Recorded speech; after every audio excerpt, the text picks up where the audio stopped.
Hello, everyone, and welcome to episode 111 of the Social Liability Podcast, the podcast where we discuss those folks in our lives that violate the social contracts that we all agree to live by. I am your host, the Raspberries, with my co-host, the Buck, bringing you new and interesting stories from the far reaches of the interwebs. And Buck, occasionally the stars just align when I'm going through the stories and trying to figure out what we're going to cover for each episode. And it just how happens I had enough stories for an entire episode of airline fiascos, as you will, for this entire episode. So everything on here is going to have to do with airplanes. If you've ever had an issue with an airline or an airport, this is probably the episode for you. When's the last time you flew, Buck? I'd have to say close to about 20 years ago was the last time I got on a plane. So I have literally flown around the world, and I got to tell you that the most disappointing experiences I've ever had with airlines or airports in general have always happened in the U.S. I've never had any problems anywhere else.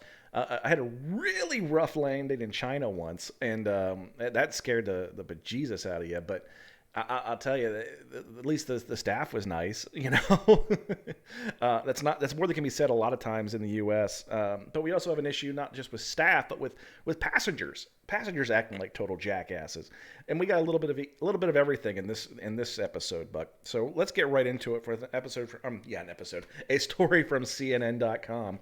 This man is trolling his airline with PowerPoint presentations to find his missing bag. You know, a lot of times I like to go into these stories cold, Buck, but I actually saw the PowerPoint presentation this guy did on like a viral video site or something, and it was actually quite amusing. But let's see what CNN has to say. We all know that sinking feeling when you're at baggage claim, waiting for your bag to arrive, and everyone seems to be getting theirs first. Normally, you're predicting something that won't happen. Your bag pops out just as you think it's lost forever. But for some unlucky people, worse fears are realized, and sometimes that means losing precious items of huge sentimental value. Elliot Sherrod, one of the unlucky ones on April 17th, and his new wife Helen were flying back from their wedding in South Africa where Sherrod used to live, to their home in the UK. It has been the trip of a lifetime. Their wedding was booked for 2020 before being rescheduled to 2021 right before Omicron hit. Finally, they made it. It was everything to us. We were coming off an absolute high of it happening, finally being married in a place that was special to us. They checked 3 bags for their complex trip home: Johannesburg to Abu Dhabi to Frankfurt, and Frankfurt to Dublin. The booking was with Etihad. I'm not sure. I never heard of that line before, which run a direct Abu Dhabi to Dublin route when they were booked, but they had canceled it during the pandemic and switched them out to an Etihad route to Germany and then code share with Aer Lingus to Dublin. From Dublin, the starting point of their trip, since flights were much cheaper, they were due to fly with Aer Lingus to London Heathrow. Only when they reached Dublin, their bags didn't turn up. Luckily, Sherrod had a secret weapon. A secret weapon, Buck. Air tags. Have you played with air tags yet at all? I own 4 of them. So do I. I've actually air tagged both my vehicles. I've air tagged my dogs. They have collars that have air tags in them, so that I can find the little bastards when they decide to go for a walkabout. Hasn't happened yet, but I anticipate it will, because the little one tried to go into the fence last night. I digress, though. He'd bought 3 of the Apple products, which emit tracking alerts via Bluetooth and are hidden in each suitcase. I did it because our itinerary was quite robust. We were traveling through multiple airports. It has more of a security on the way down. The wedding dress and the suits weren't in our cases, but it was for a peace of mind. So he and Helen had watched in real time, relieved as their cases arrived at plainside in Frankfurt. Just one problem: when they checked again, the cases had moved to a gate area at Frankfurt. They'd never been loaded onto the plane. We were annoyed, frustrated, and tired by that point, but still optimistic. We thought, hey, they'll stick them on a flight. I didn't really think much more of it. Aer Lingus staff said they'd route the bags from Frankfurt to London to deliver them to the Sherrod's home in Surrey outside the capital. And indeed, the following night at 10 p.m., a courier arrived. The only problem, there was just 2 bags.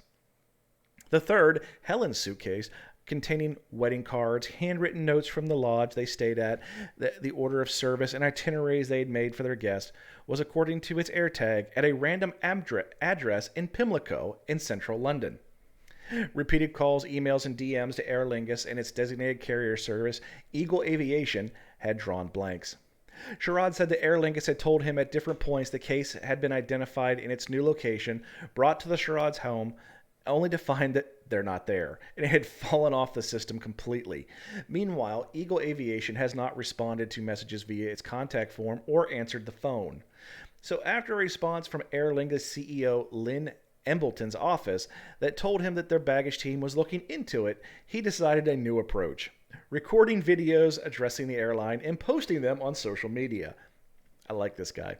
He's even put through a PowerPoint presentation video talking the airline through the saga and sharing their often conflicting messages to him. Sherrod told CNN that it's the only way he could get their attention by naming and shaming them.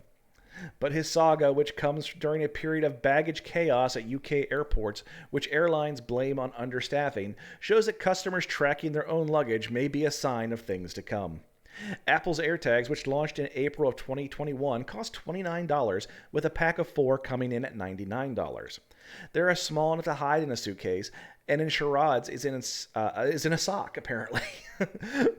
But once linked to an Apple device, it can be traced to their location within meters.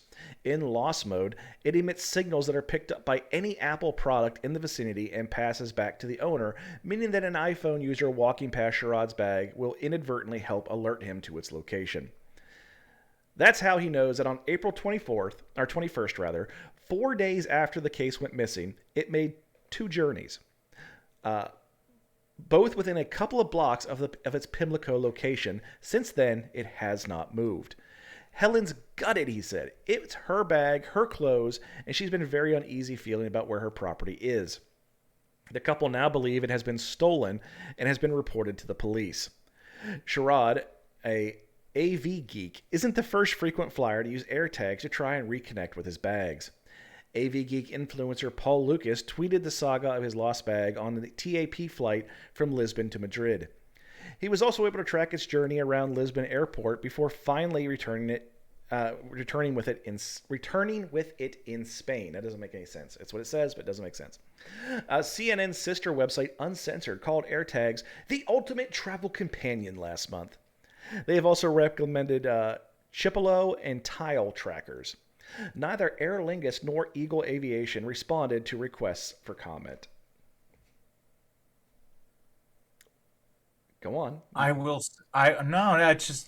absolutely love and 100%, and I don't have 100% confidence in them, but I'd have a marginally above, say, 80% confidence in my AirTags. And this is a glowing and glamoring like success story in my opinion. I mean, like, yeah, the bag's still unrecovered and whatever, but you know what? It's nice to be able to call up to somebody and be like, no, you are in fact not doing everything you can. I actually know I can tell you with 100% certainty that everything you are doing is not what you are doing. Because I can see my bag. Why aren't you go getting it? Yeah, I'll tell you where it's at. And if you watch his PowerPoint presentation, he's even got pictures of the building that the bag is in because he can pinpoint it that close. Right. I can literally, like, when my little wiener decides he's going to hide somewhere in the house, I can take that sucker and it shows me an arrow and I can find his little butt hiding under a table, or I can hit a little button to make it make a noise. I love AirTags. They're great. I have them in my vehicles, like I said, so that I can find them. And like the other a couple of weeks ago, when Mrs. Raz had to take a flight, we were able to see where the vehicle was at the airport parking lot.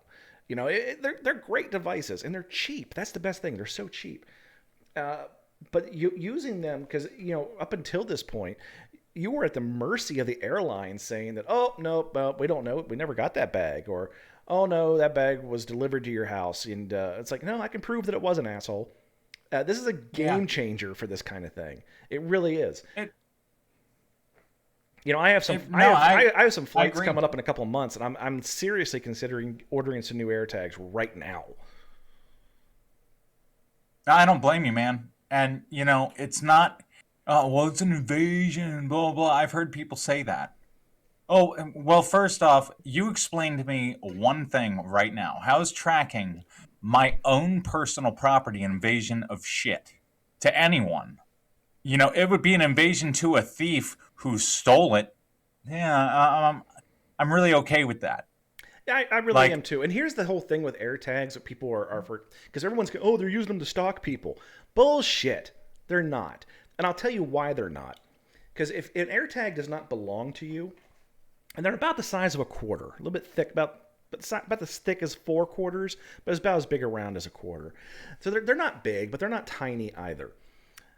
If you are around an AirTag that doesn't belong to you, it's not associated with your Apple account, or even, I believe it works on Androids too, but I don't want to say that definitively because I don't have any experience with it. But if the AirTag's around you for too long a period of time, it will alert your phone saying, hey, you've been around this AirTag that's not yours for quite a while now. Do you want to try and find it? And it will let you find that AirTag. And it will then, be able to contact, you can get the contact information for the owner. So, no, people are not using these as stock. And if they are, they're doing it real bloody quick because those damn tags, they'll start alerting real quick. One of the biggest downfalls with them is you can't share them between Apple accounts. It's only going to be associated with one account. So for a while, they were showing up on my children's and my wife's phone saying, hey, you've been around this AirTag. So we had to go through and manually ignore them on all the devices. But no, they don't just, you can't just drop it in someone's purse and follow them home. It's not the way it works. no. And everyone likes to sensationalize shit. But I'm definitely going to be, I guarantee you right now, working in an airline, it's got to suck because you've got to be getting those little alerts all the time. Because everyone is getting on this, and they're sick of the airline shit. They're sick of paying for a service that they're not getting, and they are tracking the bags themselves. Right. And again, I will say that I personally not only don't see a damn thing wrong with that, but I actually am a huge advocate of it. Why wouldn't you want to keep track of your own shit? See, I mean, like, why wouldn't you? Why would you not? Like, if you were presented with the opportunity, like, hey, you're taking a long trip. Would you like to know exactly where your luggage that you can't personally carry and take with you? Would you like to actually know in real time where that is? You look at me and find me a person that says no, hard decline on that. no. No, See, I don't care where any of my stuff is. You find me that one person. See, I have a really hard time trying to make up a counter argument, and I can't. There is no counter argument to this. It's my shit. I'm going to track it if I want to. Screw you. And the only reason the airlines would have anything to say about it is because it's calling them out on their bullshit. I mean, that's all there is to it. So, no, I can't. I fully endorse shaming companies that actively try to cover up their malfeasance. So yeah, by all means, do a PowerPoint a week. I'll watch it. I'll watch it. Damn right, man. And it's not even shaming anybody. All you're doing at this point in time is just calling them to task. That's it. It's like, hey, motherfucker, you said you were going to keep an eye on my stuff, and you obviously haven't. Especially when you consider how much you have to pay for a fucking a checked bag or extra bag nowadays. Jesus Christ. Yeah, man. It's not a pack of gum. That's for damn sure. But either way, I'm going to go ahead and I'm going to give the airlines a 4 on this one. Yeah, I absolutely agree. Well, our next story comes from WSB TV Atlanta 2. Florida TSA officer faked burglary report to cover for being late to work. This isn't the first time we've had a TSA agents try this and had a story on the show. But this comes out of Polk County, Florida. A Florida woman is accused of faking an armed burglary report to avoid getting in trouble for her tardiness. According to WFTS, Polk County Sheriff's deputies on Monday arrested Tampa Airport Transportation Security Administration Officer, Jesus Christ, that's a long title, Talita Collier, 34, of Winter Haven, on charges of criminal use of personal identification and uttering a false document in connection with the incident. That's some goofy names for charges, but whatever, it's Florida. In a Tuesday news release, the sheriff's office said Collier had been enrolled in a TSA employee improvement plan for excessive tardiness, was late to work on March 20th. Once she arrived at work, Collier told her supervisor she was late because while she was at her parents' home, a man armed with a knife attempted to burglarize her parents' vehicle. Collier told her supervisor she drew her agency-issued weapon and pointed it at the alleged suspect, causing him to flee. Collier was asked to send the incident report to her supervisor, text her manager an incomplete screenshot of the document that looks similar to a police report. Detectives with a sheriff's office later examined the image and determined it was an obvious fake PCSO report, adding that the deputy named on the document wasn't even in the country when the alleged burglary took place. You can't make this stuff up, Polk County Sheriff Grady Judd said in a statement. I don't understand why anyone would go to the extent of creating a fake police report to avoid a reprimand at work for tardiness. Collier was booked into the Polk County Jail and released on bond, according to the sheriff's office records. Okay, folks, I'm gonna let you in on a secret here. Two things you can do in this particular scenario that didn't need to make this monkey go around as big as it was. One, if you ever get a flat tire, take a picture of it. You can use that picture any time you want. I got a flat tire. Here's a picture of it. And no one's really going to question you. Number two, her name is Talita Collier. She's a woman, 34. If you just look at your employer and say, female problems, no one is going to question it. No one. Never. Just say no, and you know female what? Problems. It's and you know, it may sound like we're joking around about that, but I really don't consider that a joke. I think of it as the same way as I do playing the cripple card. Like, I really do. Because all women will sympathize and empathize with that. So if your boss is a female and you say girl problems, your female boss is going to be like, say no more. And if you look at your guy boss and say girl problems, your guy boss doesn't want to touch that with a 10-foot fucking pole. Please say no more. Yeah. It's like, like, you don't even have to get the last syllable of problems. It's only a 2-syllable word.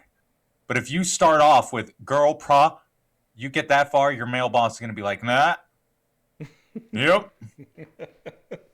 Just remember, you can only use that excuse once a month. Well, you know what though? I mean, like, it just depends on your boss. I mean, like, if he doesn't have a good sense of time, or of the female anatomy. that is a surprisingly terrible thing. That is a surprisingly terrible thing. Like, people who don't have an idea about that. But we can go off and spin off on that all day long. Moving back to this one, you know, making up a false police report to get yourself out of work. First lesson. See, therein lies the thing. She didn't actually make a false police report. She doctored up a fake police report, took a picture of it, tried to send it to her supervisor. And a lot of people think the TSA are law enforcement. They're not. They are a pseudo security law enforcement agency. They're not sworn. The TSA is... You can... For most police and law enforcement jobs, depending on where you're at, most of them want at least a 2-year degree. A lot of places, like in the areas that I'm in now, in the rural parts of the Americas, we don't need they don't need any kind of college degree. They want it, but they're so desperate for law enforcement at this point, they'll take anybody with a high school diploma. That being said, the requirements for a TSA agent are typically a GED and a pulse. They're not exactly rocket surgeons. And I'm sorry if you work for the TSA, if you're making a living, great. I'm happy for you. You have a job, and that's great. You're not just being a lump. But don't try to glamorize it and say you're saving the world, or that you have some kind of highly professional job, because you don't. You have this. You're not even. You're like underneath corrections officers. Okay, you're not. And you're just above the guy at the mall, but you're still under COs. Just saying. You know, though there is a certain degree of comfort, false comfort that one gets with a job like that, and I think that this person definitely suffers from that too. But this dumb, That if this idiot hadn't said, "Well, I pulled my weapon on them and I showed them who was boss and they ran away," they probably just would. If I would have come out and said, "Hey, this happened. I was shaken. I didn't bother calling the cops because the guy didn't get anything." But you know, what do you think I should do, boss? You think I should call? It just played it up a little bit better. Had a little bit better acting chops instead of trying to account for every detail of what possibly could come of it. The only reason, yeah, the only reason he told her to write the damn incident report is because she said she pulled her weapon. exactly. No, and see, that's where the whole thing derails, man. Like, anytime you're creating a bullshit story, the less people that you need to co-sign your account, the better off you are. Exactly. Like, don't sit there and rely on anybody else's knowledge or account, even if you like pre-script out your excuse.